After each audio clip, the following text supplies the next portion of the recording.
y siendo puro y sin mancha, entre nosotros vivió, y asimismo se humilló, tomando forma de siervo. Buenas noches, mi nombre es Gastón. Mi nombre es Charo. Somos pastores de matrimonios en la Alianza Cristiana y Misionera de Miraflores. Y nuevamente estamos compartiendo nuestra serie Viviendo en tiempos de pandemia. Esta noche estamos con el quinto tema, cuidando nuestro crecimiento espiritual. Definitivamente que este tiempo de pandemia ha cambiado toda nuestra forma de vivir. Y si bien tenemos que cuidar nuestro corazón, nuestra mente y nuestra familia, necesitamos reconocer que estamos llamados a cuidar nuestra vida espiritual de manera muy especial en estos tiempos de enfermedad y de crisis. El coronavirus nos plantea grandes retos que podemos enfrentar desde una perspectiva negativa o positiva.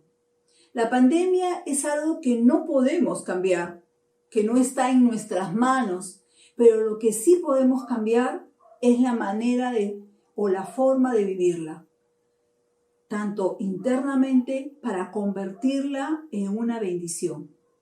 Recuerdo una frase que dice: lo que nos parece pruebas amargas son a menudo bendiciones disfrazadas. La influencia externa que recibimos hoy es determinante en el proceso de crecimiento, de estancamiento o incluso de retroceso espiritual. Por esa razón, el cristiano comprometido debe ser muy cuidadoso con las informaciones de carácter externo que recibimos. Sobre todo, dedicar esfuerzo y tiempo a cuidar nuestro crecimiento espiritual. Entonces, ¿cómo podemos cuidar nuestra vida espiritual en este tiempo difícil de pandemia?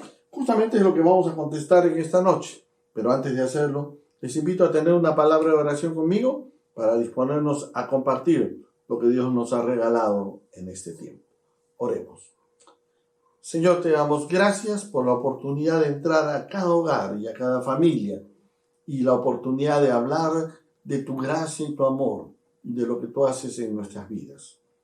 Danos, Señor, la sabiduría para hacerlo, el temor para hacerlo y sobre todo para hacer nosotros lo que podamos aplicarlo en nuestra vida. En el nombre de Jesús. Amén. Amén. En primer lugar, nuestro cuidado espiritual. La vida cristiana no tiene como objetivo solo la salvación, sino principalmente el crecimiento espiritual. El cristiano que no crece en su fe tiende a envejecer y a secarse espiritualmente. La salvación que Dios nos da es una consecuencia de conocer a Cristo, un regalo más de su amor, pero el sentido de la vida espiritual está en seguirle conociendo a nuestro Señor y Salvador de una forma más profunda para dar fruto de esa relación en nuestra vida y en nuestro carácter. Veamos lo que dice Jesús en el Evangelio según San Juan, en el capítulo 15, el versículo 16. Jesús le está hablando a sus discípulos y mira lo que les dice.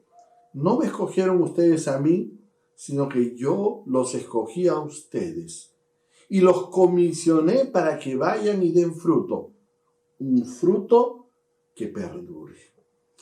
Esto muestra que realmente la existencia en este mundo no es producto de la casualidad, sino de que Dios tiene un propósito especial con ella.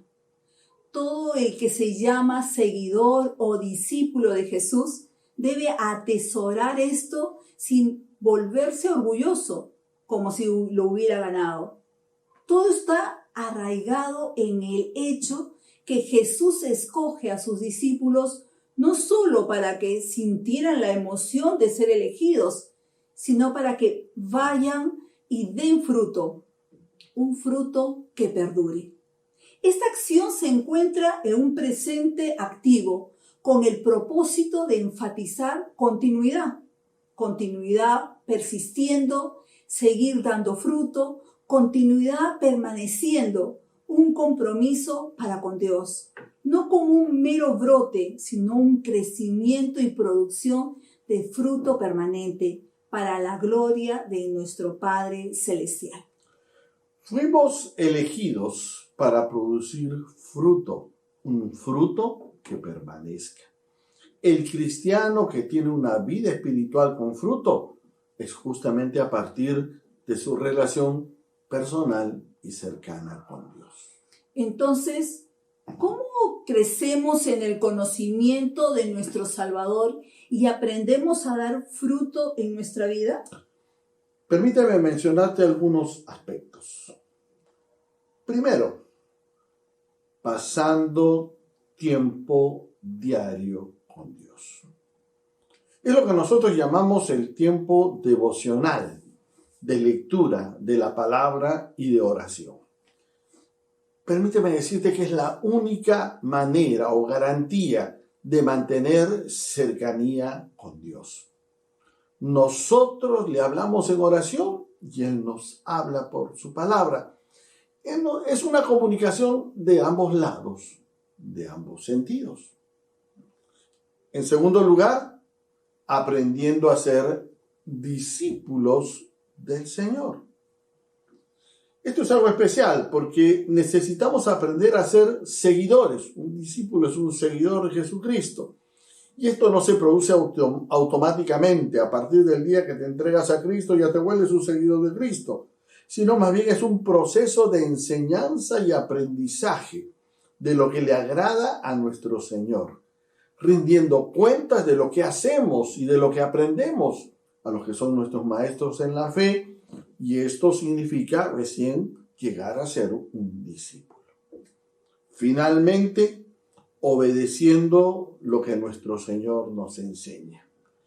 La obediencia a la palabra de Dios es consecuencia de nuestra relación de amor con Él.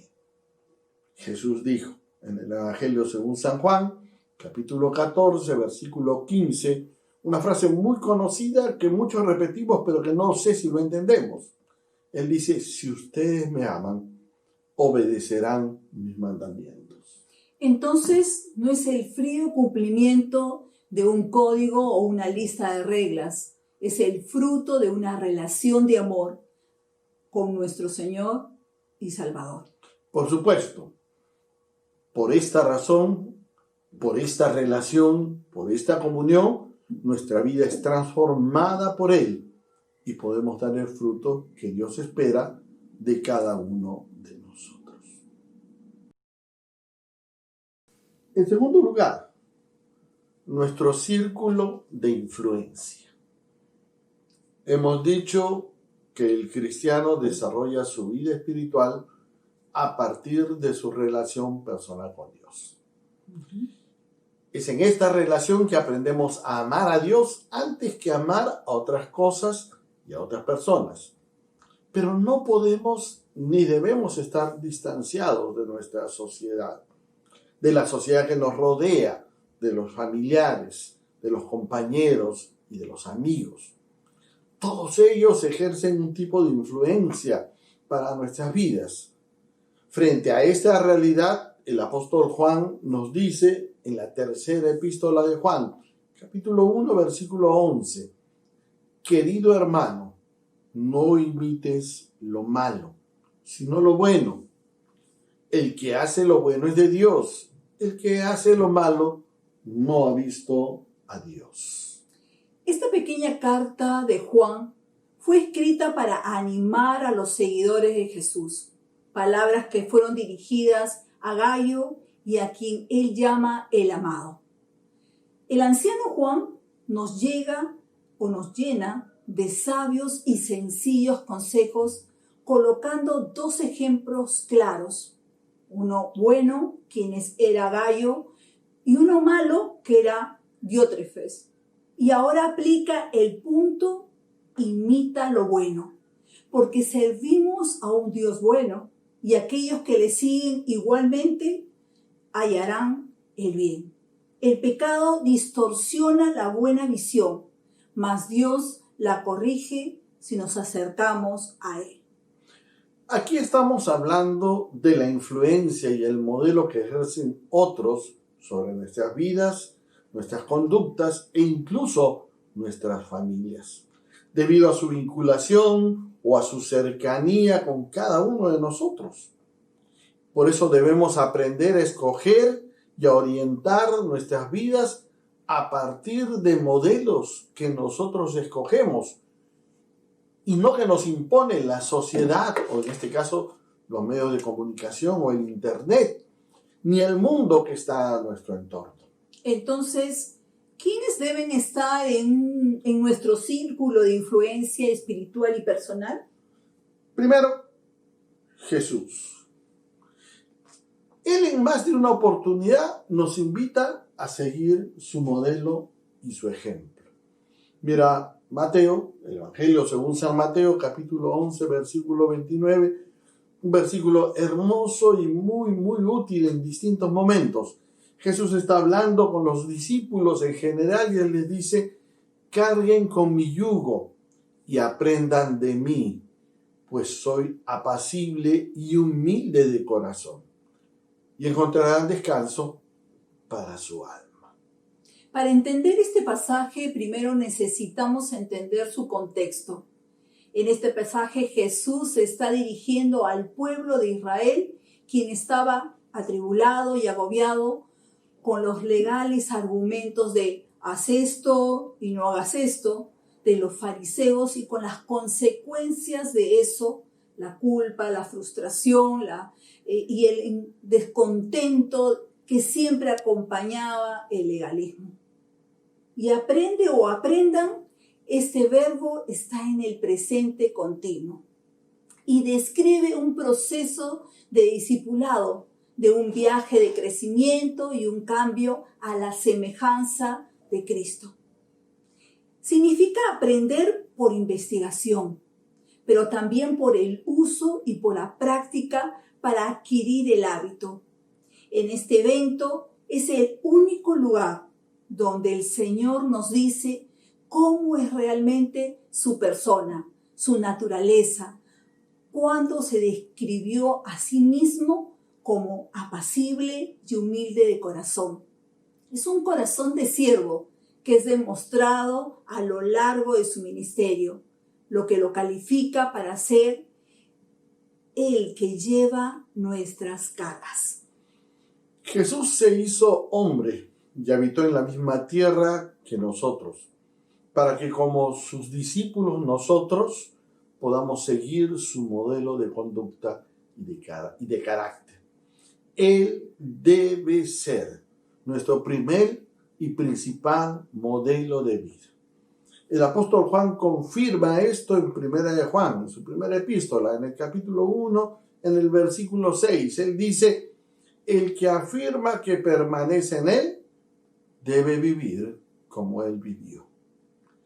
Aquí se nos motiva a vivir según el modelo de vida de nuestro Señor y Salvador Jesucristo. En segundo lugar, tenemos muchos líderes y modelos espirituales del Nuevo Testamento que nos enseñan a imitar su fe. Por ejemplo, el apóstol Pablo, con mucha humildad, le dice a los hermanos filipenses en el capítulo 3, versículo 17: hermanos, sigan todo mi ejemplo y fíjense en los que se comportan conforme al modelo que les hemos dado. Pablo desafió a los creyentes de Filipo a buscar ser como él en Cristo Jesús.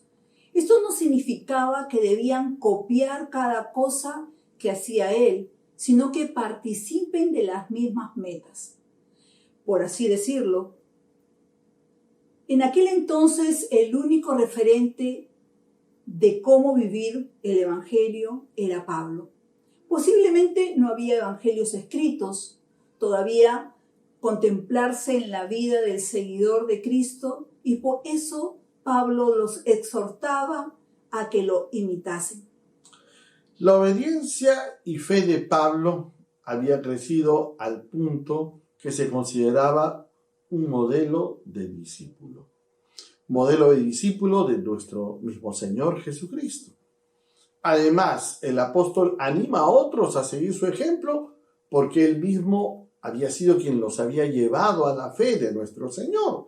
Miren, 1 Corintios capítulo 4, versículos 15 y 16, Pablo les habla directamente a los hermanos de Corinto y les dice, de hecho, aunque tuvieran ustedes miles de tutores en Cristo, padres sí que no tienen muchos, porque mediante el Evangelio yo fui el Padre que los engendró en Cristo Jesús.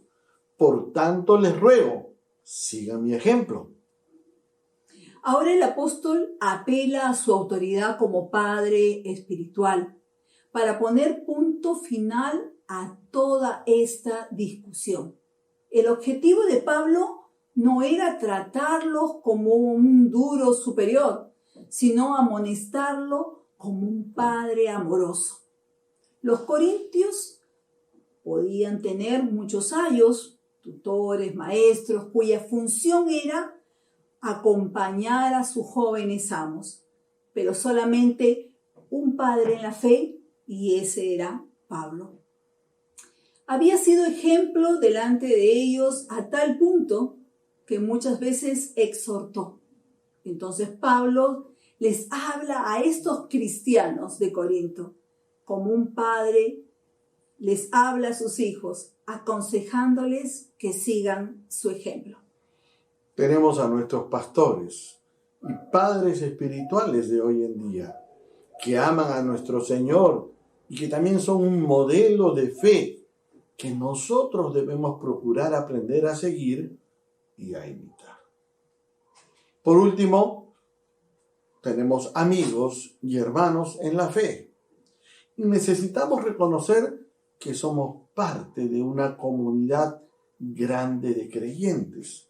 No somos únicos ni vivimos aislados.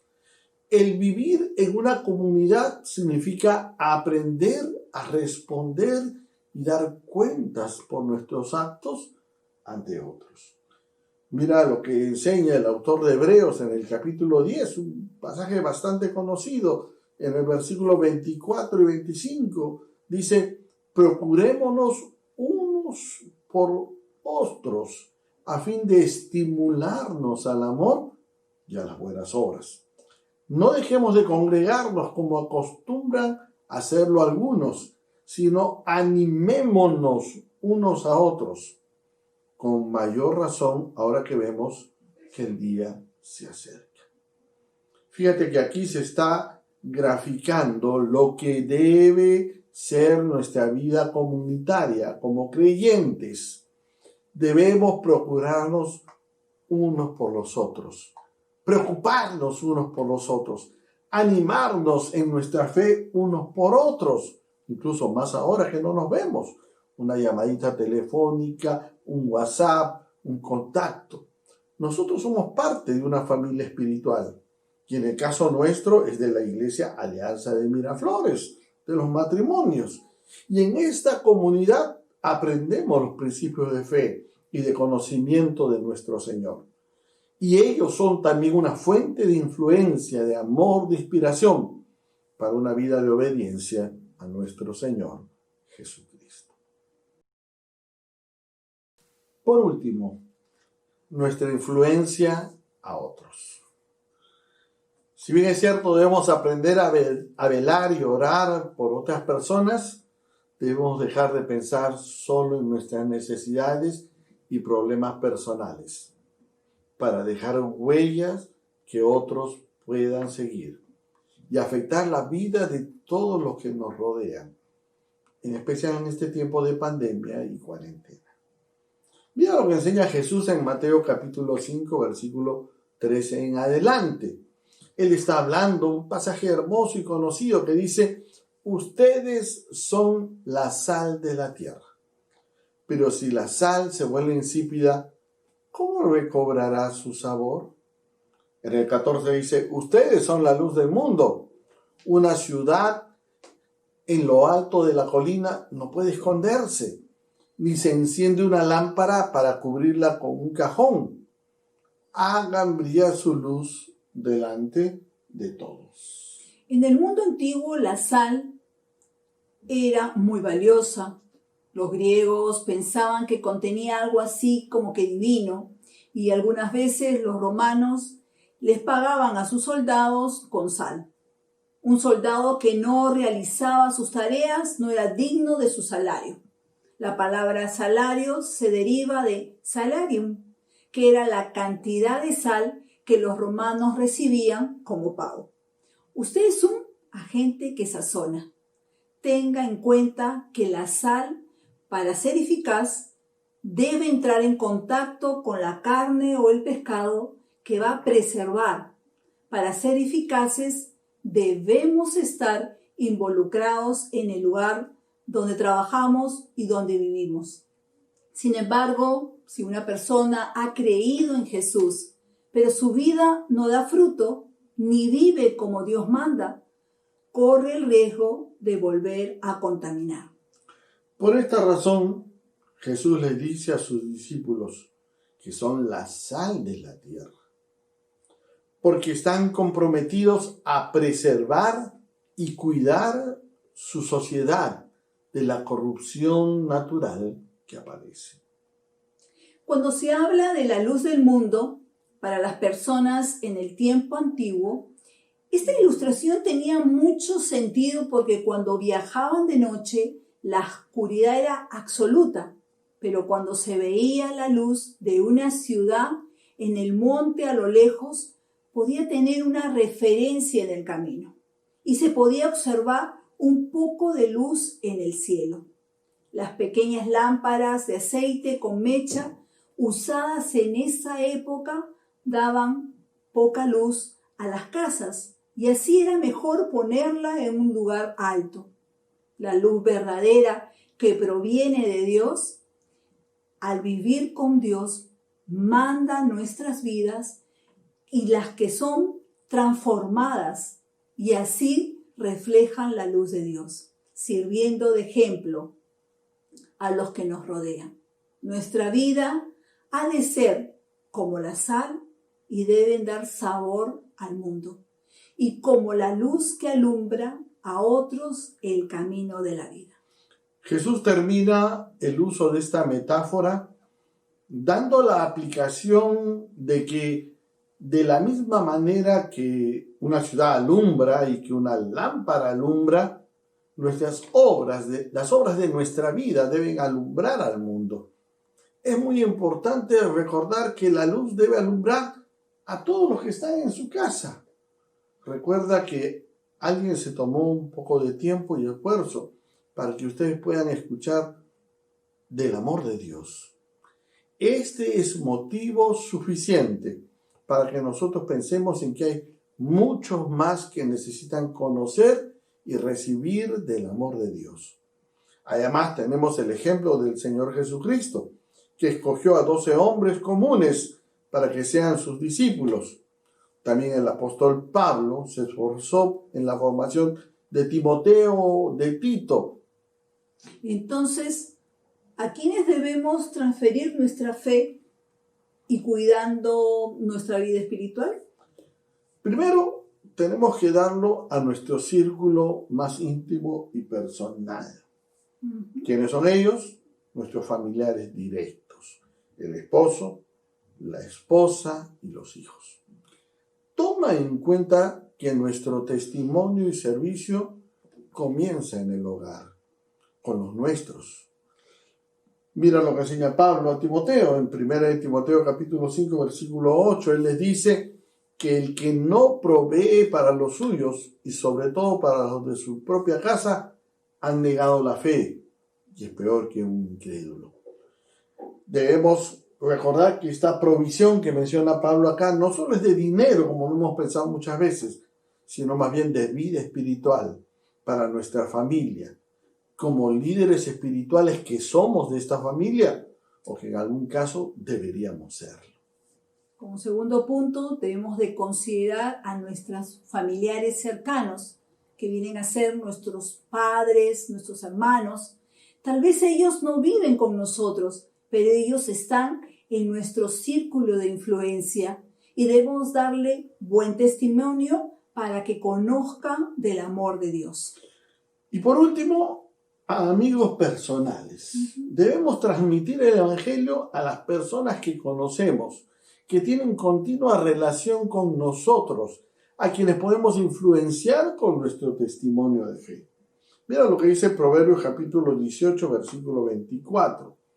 Dice que hay amigos que llevan a la ruina y hay amigos más fieles que un hermano. ¿Te has preguntado qué tipo de amigo quieres ser con los que te rodean?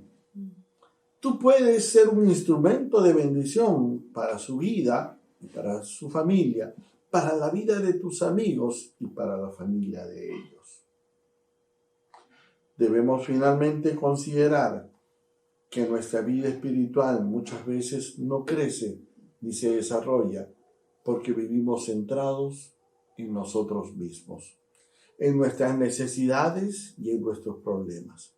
Vivimos un cristianismo egoísta y nos olvidamos lo que mencionamos al inicio de este tema. El Señor nos escogió para dar fruto. ¿Recuerdan Juan 15, 16? No me escogieron ustedes a mí, sino que yo los escogí a ustedes y los comisioné para que vayan y den fruto, un fruto que perdure. Dios quiere que demos fruto, que formemos un carácter semejante al de nuestro Señor Jesús y que demos testimonio frente a otras personas que necesitan del amor de Dios y que están en nuestro entorno, que le hablemos de lo que Dios hace por nuestras vidas cada día. Bien, Charo, hemos llegado a la parte final y ahora nos toca algunas preguntas para compartir juntos en familia. Muy bien. Primera pregunta. Vamos a la primera pregunta. ¿Por qué crees que es importante cuidar nuestra vida espiritual en este tiempo de pandemia? Repito, ¿por qué crees que es importante cuidar nuestra vida espiritual en este tiempo de pandemia? Segunda pregunta. ¿Pueden compartir algo de cómo es tu tiempo personal con Dios? Y si tienes alguna forma particular o un método personal que usas, vuelvo a repetir. ¿Pueden compartir algo de cómo es tu tiempo personal con Dios? Si tienen una forma o método personal. Tercera pregunta. ¿Por qué crees que a nosotros nos resulta difícil ser discípulos verdaderos de Jesús y vivir como a Él le agrada? Repito, ¿por qué crees que a nosotros nos resulta muy difícil ser discípulos verdaderos de Jesús y vivir como a Él le agrada?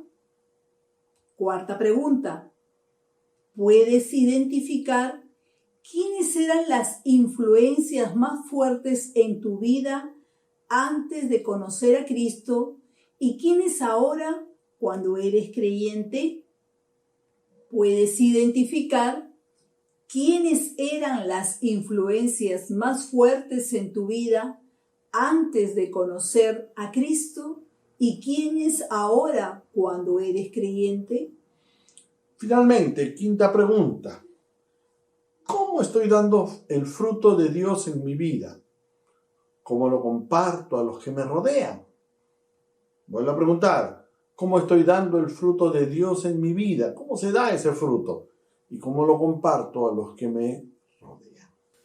Compartan lo que estamos aprendiendo con otros matrimonios o miembros de su familia para que lo puedan aprovechar todos. La próxima semana tendremos un tiempo de comunión, de coinonía. No vamos a tener un video y estaremos aplicando lo que hemos aprendido en los grupos pequeños. Por eso coordinen con sus guías de grupos pequeños sobre si van a tener reunión o van a descansar en este tiempo. Si no participas de un grupo pequeño de matrimonios, pueden escribir a la página de la iglesia o al Facebook de matrimonios para vincularnos con ustedes y contactarlos a un grupo pequeño. ¿Qué tal si nos despedimos orando? ¿De acuerdo? Vamos a inclinar nuestras cabezas. Señor, gracias. De verdad, gracias por lo que hemos estudiado y hemos aprendido en esta serie. y danos la posibilidad de aplicarlo, de dar un fruto que permanezca para la gloria de Dios. Bendícenos Dios, bendice a mis hermanos y amigos que nos escuchan y permítanos que podamos usarlo para la gloria de Dios. En el nombre de Jesús. Tomando forma de siervo, hasta su vida entregar y en una cruz terminar.